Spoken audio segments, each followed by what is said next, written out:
Markowitz here from D Guitars Miami with another edition of This Week in Cool Guitar Repairs. This week's edition features an instrument that's a perfect example as to why I love doing what I do for a living. This happens to be a mid or late 60s Teisco made Audition guitar that came to me needing basically an entire once-over. It needed new frets, it needed the pickups potted, it needed a new jack, needed all the electronics cleaned, needed all new tuners, and various other little areas that needed to be addressed, such as the bridge itself, the radius. This was, it's a very typical, what I call a Vegematic type of guitar, because, it's something that is made with very shoddy workmanship in terms of its construction. The fretwork at the factory back then, not very good. It had really gnarly old tuners that were mismatched. In fact, you had 3 going in one direction, 3 going in the other direction. I don't know why. So I replaced them with a nice, inexpensive set of Kluson style tuners that I get from a parts supplier locally that are very good. The difference between these and regular Klusons is that they're not slotted. So this actually makes stringing easier than cutting, putting them in the top of the hole and winding them around. I gave it a new set of frets, as you can see. It's got my preferred favorites, which are the tall skinnies. They have the height of jumbos, but they're narrower, similar to like vintage Fender wire, or slightly wider than that. The entire board had to be planed big time because it had a lot of waves in the board. It wasn't straight, and if you notice, the action is nice and low now. It's got a mahogany neck.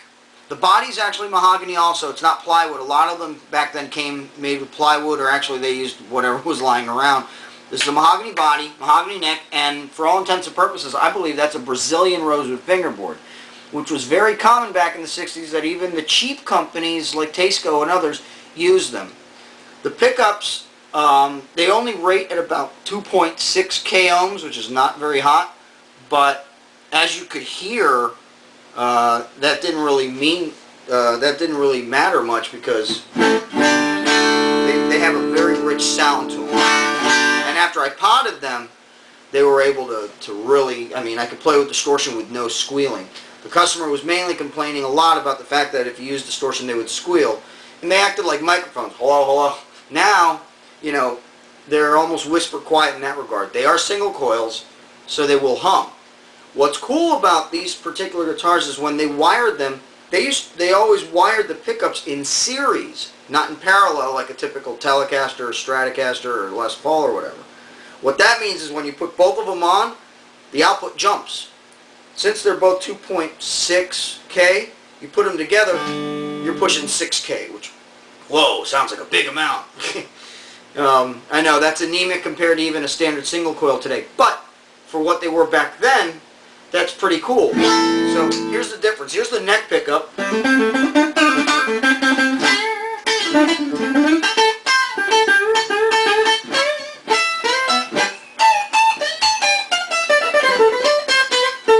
Nice bluesy tone. Here's your bridge pickup.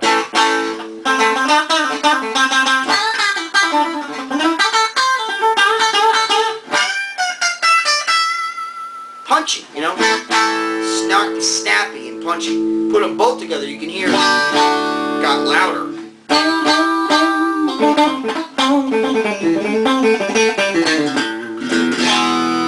when you put on distortion,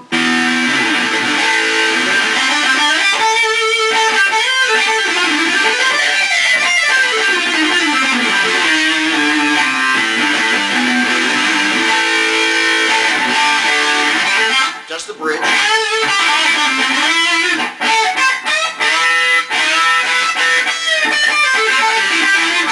Like I said, you hear hum, but you don't hear any squealing on either pickup.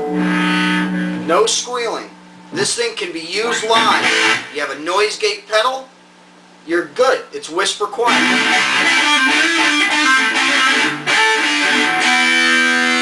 Another thing that's really cool is it had this type of a tremolo like a Jazzmaster, or their version of it. It's a cheap Japanese type. It's missing the bar, but because it had that, they put a roller bridge. Actually, it's just a threaded bar that had individual wheels that have a different height. As you notice, it's they're rollers that the strings sit on, and that was designed so that when you use the bar, there wasn't any friction. Pretty ingenious for the time. I had to actually bend the bar a bit by hammering it lightly so that it would match the radius of the fingerboard because the center was too flat. It's also got, oh, and the other cool thing about it is, even though it's just straight across and you can't adjust the intonation, listen to this. Pretty close. I love these things. I have one that's really cool, has really long cutaways, looks like a surf guitar. Same bridge, and I was knocked out that it actually held an intonation pretty well. You know, you can actually play up the neck on this thing. Another cool thing about these guitars is even though it looks very crude, this actually set the standard. It's got the adjustment for the truss rod here at the body end, but it's got holes drilled in the adjustment nut for, you know, a screwdriver or whatever that can fit inside the holes to adjust it. Does this look familiar? Because Ernie Ball Music Man uses that exclusively. Back then when this came out, it was considered cheap and crappy. Nowadays, it's like an industry standard. I replaced the strap buttons with, you know, much bigger contemporary style. This is just a really cool piece. I mean, I cleaned up the pots. You got your volume and tone, 2 on-off switches in series. It's very small, it's very light, but don't let its size fool you because it's almost a full-size neck. You've got the Gibson scale length of 24 3/4, and you've got a nut width that's 1 11/16 on this, not to mention a substantial, nice thickness of a neck. It's like a nice, comfortable C shape. This, even though it's got a tiny body, I'd say this thing weighs maybe 4 or 5 pounds, but you could gig with it all night, but you've got a real substantial body size to it. Plus, listen to that resonance. Not bad for a solid body. Well, mainly because the entire area under the pickguard is routed out for the pickups and for the controls. I mean, it's not like a giant bathtub, but it's, you know, individually routed with a good amount. It's just a very, very cool piece, and I was just very pleased to work with it. Don't get me wrong, it was long and arduous getting that fretboard prepped for some new frets, but once I got everything dialed in, I mean, this is like, I'm tickled pink. I think I'm going to wait another hour before I call the customer to let him know he can pick it up. I want to jam on it a little bit more, you know, just to make sure everything is working right. Oh, I set it up with a set of 10 gauge Darko strings made by Martin, and really low action. I mean, it's got 1/16 of an inch action. You can't ask for much better than that. This is just a really, really cool piece. So anyway, enough out of me. If you would like information about how I can take a Vegematic piece like this that you have sitting in the closet or whatever and turn it into something spanky that you could take on stage and have people go, whoa, what the heck is that?